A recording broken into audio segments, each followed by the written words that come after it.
What's going on, everybody? Welcome back to Catchin' a Vibe. This is the third episode. We've done it over the past two pay-per-views, so be sure to go check those out. All it is just the main card breakdown. Going to go through the last 5 fights of the night, kind of give my thoughts and predictions on those, and then send you off on your way. Hopefully it's a good card. First Paramount card of the year. First Paramount card ever. Main card definitely has some potential to be a solid one. We'll definitely go over all of them. Sit back, relax, and welcome again to Catchin' a Vibe. So originally, we were supposed to have Kayla Harrison and Amanda Nunes fight on this card as the co-main event for the Women's Bantamweight Championship. Amanda Nunes, making her comeback after her retirement. Unfortunately, Harrison had a neck injury that required surgery. So we'll see how that goes. I'd imagine that they're trying to aim for the White House card, but I don't know, man. Neck surgeries are usually pretty serious and can take a little bit of time to recover. So we'll see. I was kind of looking forward to that one. Kind of a blow to the card. I don't know. We got some other good ones for sure. Sean O'Malley and Song Yadong. They're taking the co-main event for this card. Super pumped about that. I mean, it's a good fight. The fight that slipped into the main card only because of the pullout of Amanda Nunes and Kayla Harrison was Natalia, Silva, and Rose Namajunas. Honestly, this probably should have been on the main card in general, but again, this whole card is actually pretty good, so not too surprised by it. There's a couple other fights that could have easily replaced them, but yeah, let's get into it. So kicking off the main card, we have Arnold Allen versus Gene Silva. Super interesting fight, only because, we saw what happened with Silva in his last fight with him and Lopez. Silva was looking good, man. Silva was looking really good. I was pretty confident he was going to beat Lopez at the rate he was going, besides the ground game that happened in the first round. But I don't know, man. It's just kind of interesting seeing Diego be as stiff as he is in defense. Like, doesn't really just move his head a whole lot. Neither does Arnold Allen. And that, as an Arnold Allen fan, that's one thing that does worry me for this fight, is that Gene for sure could find some openings and hit Arnold with some big shots. I mean, Arnold's got a good boxing and everything, and he's got good defense at times. The only thing is that, if I've seen him kind of go down from a couple shots that aren't probably as heavy as what some of the Silva shots are going to be. We saw him get dropped by Dan Hooker, and even Holloway. Although, those were very reckless exchanges, and I think that is something that could be a factor into this fight. Allen does like to go for those crazy exchanges, and Silva's not someone you want to be doing that with. I don't know. I'm going to pick Silva for this one. I think Silva for sure could just pick him apart on the feet. I did see that Silva was doing a lot more boxing to prepare for this fight.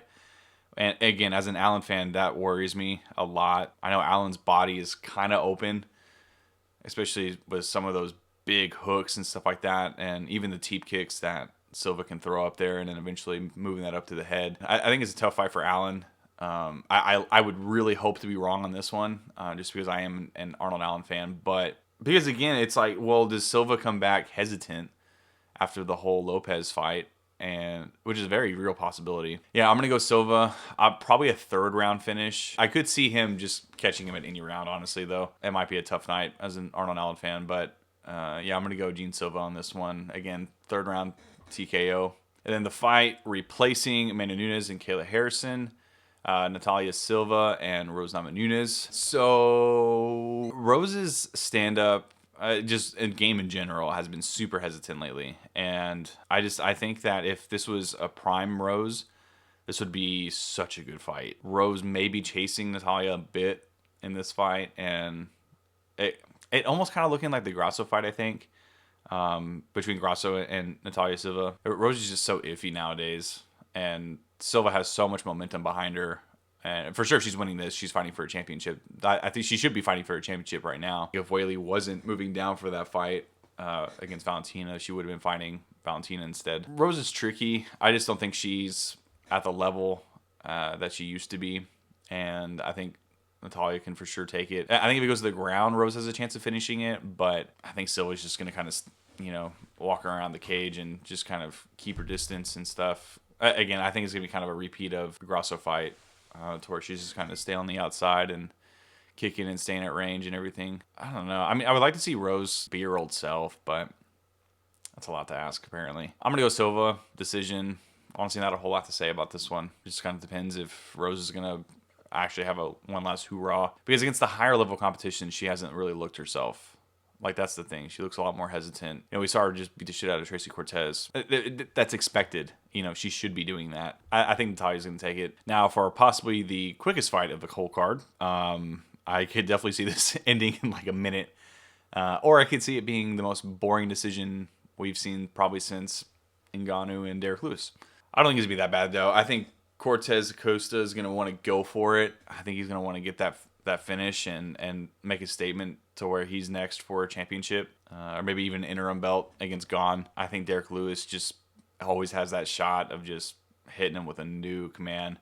That dude's got such devastating power. Cortes-Acosta's hands are looking pretty good lately. He's looking fast. Derrick just can't get hit by anything that crazy, man. I mean, he did really good against Teixeira. I mean, Teixeira came in pretty confident in that one. I think he thought he was going to walk through Derrick Lewis, which is kind of insane. But, I mean, Acosta could be the same way.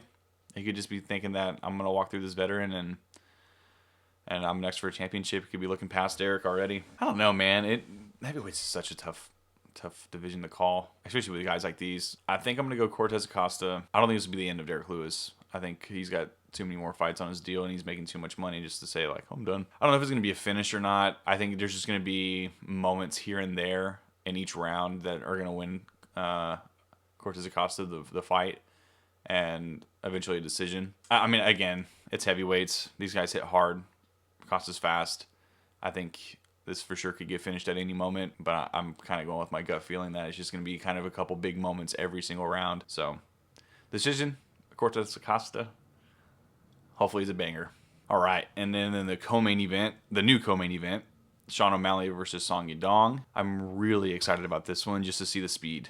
Because the speed on both of these guys is just insane. Song looked really good against Sandhagen for someone, kind of fighting like that range and stuff. And I think there's a lot that he could take away from that fight and put it into the Sean O'Malley fight.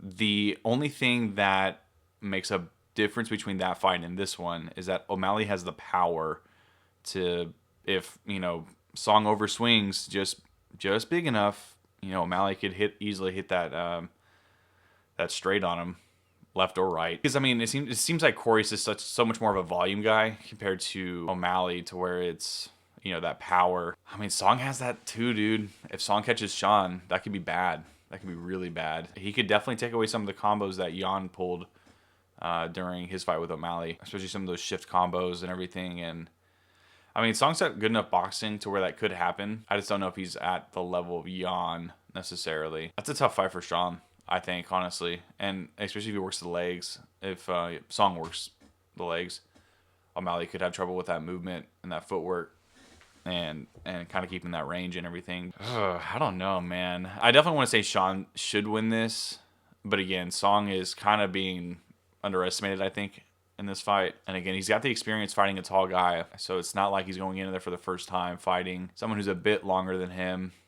I mean, damn, that's a big reach difference, dude. 72 to 67. The 2-inch height difference isn't too crazy, but it's really just that reach. And O'Malley uses that reach so well. I don't think he's going to finish Song. I think he could catch him and just hurt him.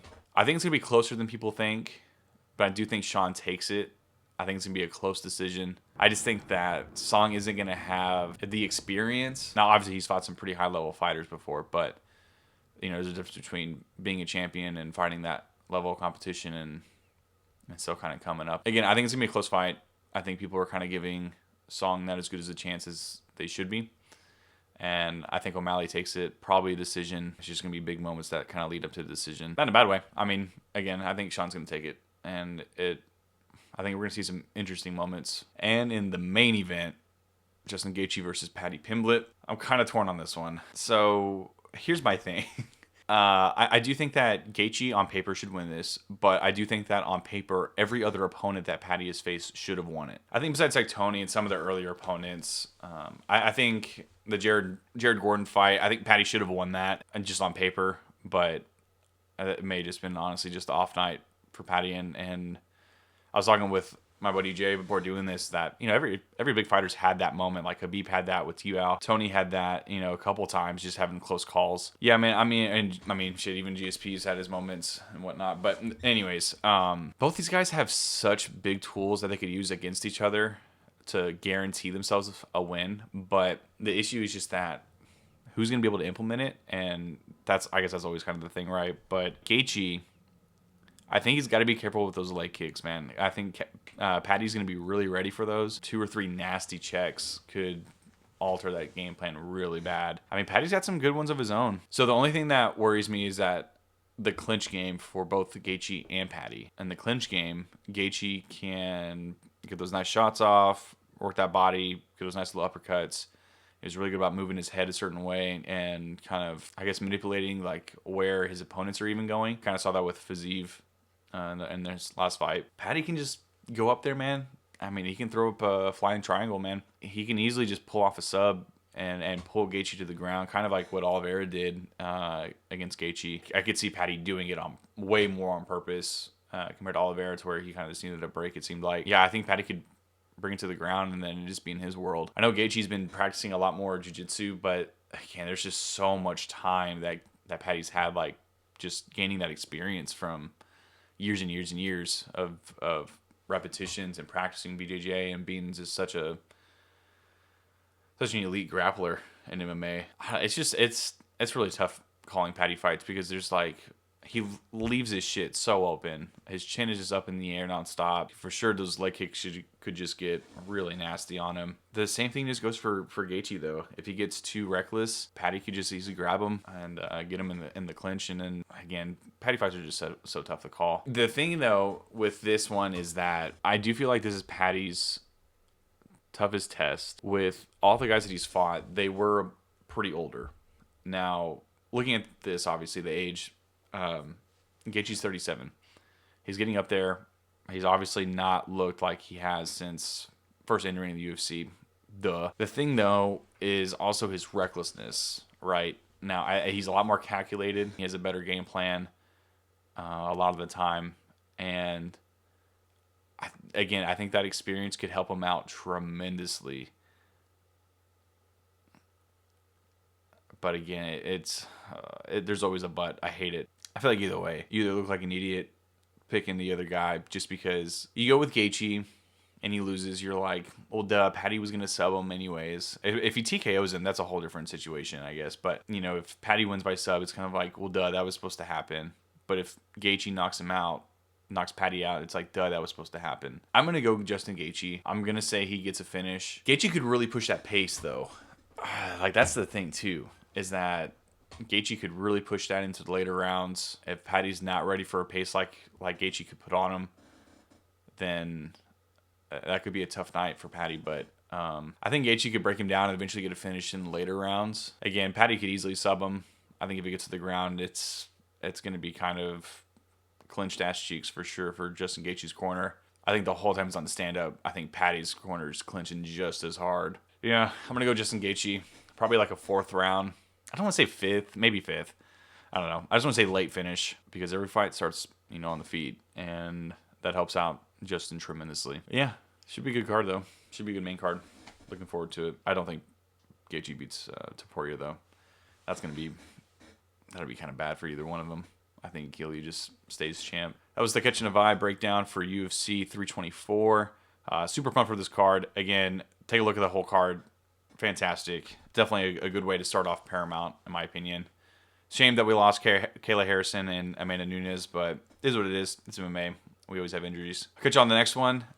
We have UFC 325 coming up. Lopez and Volk 2. It'll be an interesting breakdown just because of the history that they have, and especially looking at the last fight, kind of like what I mentioned earlier with Silva and Lopez.